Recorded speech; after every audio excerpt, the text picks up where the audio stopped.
Hey, what's going on? It's Stokely from Sosondole. You know, I misspoke the other day. I used the wrong terminology. It's actually CWD, the condition that BSC is a condition that cows get. CJD is the conditions that humans get. And the condition that deer get is called CWD, which is chronic wasting disease. And they also have a disease similar to CJD, CWD, and BSC that affected humans in Papua New Guinea called Kuru. Because and they have another condition that affected sheep called scrapie or scrappy. Yeah, scrapie. But these are all neurological conditions where the person or the animal starts to waste away, and it's there's no cure. So guess what? Kuru in Papua New Guinea, which is what they call a prion condition. All of these things, CJD, CWD, BSC, and Kuru are all prion conditions. So prion is some kind of protein in the brain, and they're all also referred to as sponginella. I forgot the other word, or spongilia, whatever. But if you look up prion, everything will just show up if you look up prion. So guess what the weird thing is when they really observed Kuru in Papua New Guinea. In Papua New Guinea, supposedly, there was a tradition of cannibalism when your people passed away, when your people died. Now, when your people died, which I think is a great idea, because listen, why should we take a person dies, right? Fresh. Their fresh body. They're dead. Their meat. Let's not waste them. Let's use the body for food, for sustenance, especially if you're foraging and you don't really have access to a lot of meat or whatever like that, if that's what you're into. So in Papua New Guinea, I guess some cultures in Papua New Guinea, I don't know if it's all, they practiced cannibalism. When your relative passes away, everybody gets to eat a piece of the relative, and children and women were given the brains to eat. Now, what's happening is, like, just like in BSC with or CWD, people have been eating deer and getting CJD. People have been eating cows with mad cow disease, aka BSC, and getting CJD. So when the family member died, and you know that we know primarily people who contract CJD or CJD, they're mostly the elderly. So when somebody died in the Papua New Guinea communities that practice this, the family members would eat that person, and those same prion proteins were inside that person's body, especially in their brain. So as a result, the family members would contract CJD. Now CJD, it doesn't just pop up on you like that. It could take 5 to 10 years to start showing symptoms. But by the time it starts showing symptoms, you probably don't have much time left. When it starts showing symptoms, it's just make yourself comfortable. It's about to end. So what I was looking up, I was saying, you know what? Listen, the transmissibility. Okay, so how they ended up eradicating it or getting rid of it in Papua New Guinea is by ending the tradition of cannibalism. Right? Now, how do they do it in the bovine industry right now? What they do is they don't allow the cows that they use for meat to live past 30 months. So they slaughter the cows before they reach 30 months because, like I said, it develops mostly in the elderly. It also develops more in older cows. So anyhow, going back to the cannibalism. So I'm thinking to myself, okay, the transmissibility might be DNA related because, I mean, we're not getting it. Well, they say that sheep contract scrapie from eating dirt. But that scrapie comes from other sheep. So there has to be a DNA connection. Usually, in my opinion, diseases don't cross the animal-human barrier.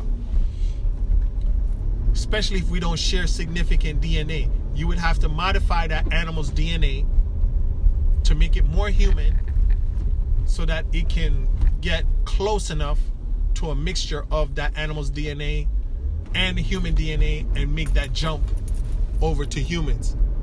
For instance, COVID-19 was something that jumped from animals to humans, quote unquote. But there was a lot of experimentation going on in the Wuhan lab. That's now been established as fact. So anyhow, what I want to say is it seems like eating animals or eating humans or eating animals with DNA, well, of course, if they're humans, their DNA is our DNA, then you're going to risk, you're going to increase your ability. The disease has an increased ability to be transmitted to another host. All right. So look at this. Cows have 86% of cows' DNA is the same DNA as humans. 86%. Pigs have 98% of the same DNA as humans. So now we can understand why Muslims and Jews do not eat pigs. Their DNA is so close to us that whatever conditions they have, and they don't keep themselves clean. You know, the pigs don't keep themselves clean. So whatever condition they have, it can transmit right to us like that. Okay? Anyhow, cows. Cows, we get anthrax from cows. Okay? So some of the diseases that cows have affect us. So, okay. So let's move along. Pigs have 98% human DNA. Or same DNA as humans. Cows, 86%. Cats, something like, I forgot what it is, 66%. You can verify these numbers. Chicken, 60%. And here's a punchline, or it might be funny. Bananas have 60% human DNA. Right? I don't know what conditions bananas have that we can get, but I think we're pretty okay with bananas. So that means that chickens, we don't really have to worry about chickens too much. We don't have to worry about bananas too much. But cows is 86%. Pigs are 98%. Cats, 66%. It didn't talk about dogs. I actually Googled how much human DNA is present in animals we eat, and they listed cats. So I don't know, man. I guess some people are eating cats somewhere. If they're available. When food is scarce, people eat all kind of stuff. So it's interesting to know that cannibalism, health-wise, is not a good thing, because if someone dies of a certain condition and you eat them, the prions, these neurological proteins, these dangerous neurologically related proteins, are not destroyed by cooking, And when you consume them, they go into your system, they get into your brain, and you won't even know that you've been infected for 5 to 10 years. And then when the onset of the symptoms, when the symptoms start to show, you probably got 2 years left. And it manifests itself similar to dementia and Alzheimer's. And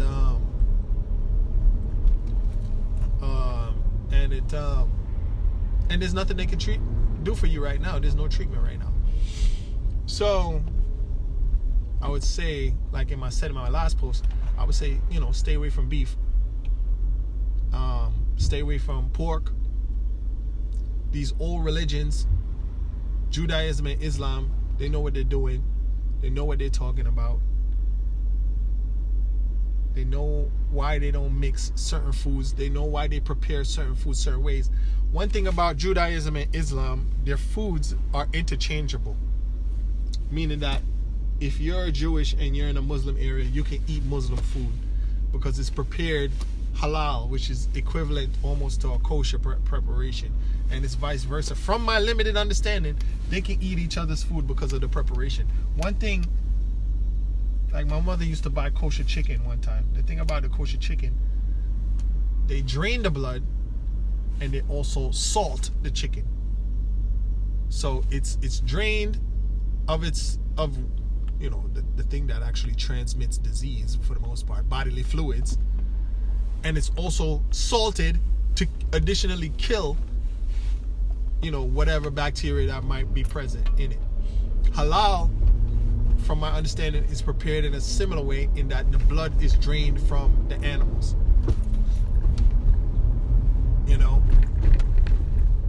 I guess it aids in preparation, in preservation also of the meats. But it's very interesting to see that even without a scientific process, even without a study of the genome of these animals, without extensive laboratory kind of work, they came to these understandings that, hey, listen, this food is not good for you. You shouldn't eat pork. Hindus don't eat beef, right? And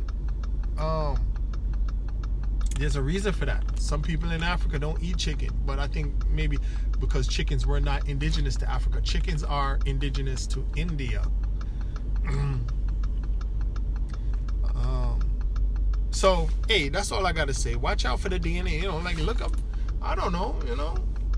If that thing has more than 75% human DNA, you probably stay away from it, because whatever diseases it may carry can transmit to you, and you won't even know what's going on with you. All of a sudden, bam. So it's good to stay away from these things if possible, if at all possible, and take care of yourself. These old traditions, these old religions, they're not just silly, just playing around. They have some foundation to what they're doing, and then they came up with some of these edicts and these requirements and these limitations, or that we see these restrictions for a reason. They came up with these restrictions for a reason. They came up with, I'm gonna even go further and I'm gonna be offensive. They came up with restrictions on sexual relations, like no fornication and stuff like that, because as we can see that broken homes, like somebody was telling me, broken homes is a source of a lot of social ills. Over 90%, over 92% of the people in prison didn't have a father in the home. So we have to try to pair humans together to keep the whole society together, and I mean, some of the news reports on crime in America right now are hyperbole, because crime brings attention, but there's still a foundation to that. Do we want to hear about people Do we want are people do people deserve to be murdered? No. Do people deserve to be robbed of their property? No. Do people deserve to be assaulted and just punched? Like there's almost 2 instances within 2 weeks of disturbed people just punching kids at Grand Central Station. One man punched a 9-year-old girl. Another man punched a 9-year-old and an 11-year-old, 2 little boys. Is that okay? So, if we want healthy people, if we want people that are relatively stable, they need to come from a household with 2 parents. And it doesn't mean that every household with 2 parents is a healthy household or is the perfect Brady Bunch, Cosby Show situation. Yes, there's some toxic 2-parent households also. Yes. But for the most part, they're doing a better job than the single-parent households. So we need to encourage the pair bonding, not the pair bonding. We need to encourage the pairing up and the sustained pairing of the parents of these people, these children, of people who are reproducing. If you're going to be reproducing, you need to support the children with 2 parties, because it's hard raising one child by yourself. Imagine raising 1, 2, 3, 4. So, I said all of that because these little edicts, these little laws, these little parts of Leviticus, these little parts of Proverbs, mostly Leviticus, I guess, are created with an interest to help you just have a playbook for life, to make things not so stressed out, not so bugged out, not so unexpected, not, just kind of give you a playbook. Like, okay, you don't have to, I'm the coach, you don't have to worry about the plays. This is the play. Now, that's kind of restrictive. You might want to go out there and say, listen, I'm Iverson. I'm going to play it the way that Howard played. Forget the play. I'm going to take the ball to the hole, and I'm going to do this, and I'm going to defend, and I'm going to pass the ball back to myself, and I'm going to throw myself my own alley-oop, and I'm going to dunk it. Yeah, some of us can do that. Some of us can do that. Do it all, right? And handle it. Some of us don't care what happens to us. Right? And some don't want to live according to the law anyway. Some just say, listen, man, I'm gonna knock it out. I'm gonna just be a criminal, and whatever happens to me, happens to me. I don't really care. I'm gonna live according to my own rules. I'm gonna go out there on the court and I'm gonna play it the way I play it. And you see what happened to Iverson. Iverson never got a ring. Iverson went broke. Yeah, Iverson wanted to play it the way how he wanted to play it. He didn't want to show up to practice. He wanted to do it his own way. He didn't want to work as a team. Anyhow, I'm going all over the place. I'm not a basketball connoisseur. I'm not versed in basketball. I'm not too familiar with basketball like that. But hey, guess what, man? Y'all have a good day. Y'all have a wonderful time. If you can, stay away from the beef. Stay away from the pork. Hindus don't eat beef. Jewish people and Muslim people don't eat pork. There's a reason why they don't. Because the DNA is too close to human DNA. That means that the diseases are much more transmissible. Now, Hindus still have cows on their farm, though. They use the cows to plow. They use the cows to pull things.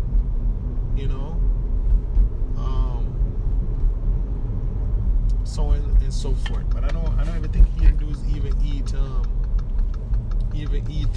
pork either, so I don't know. I don't even know if they eat chicken. I don't know. Anyhow, hopefully one day I'll know, but I don't know much about Eastern religions. Thank you for listening.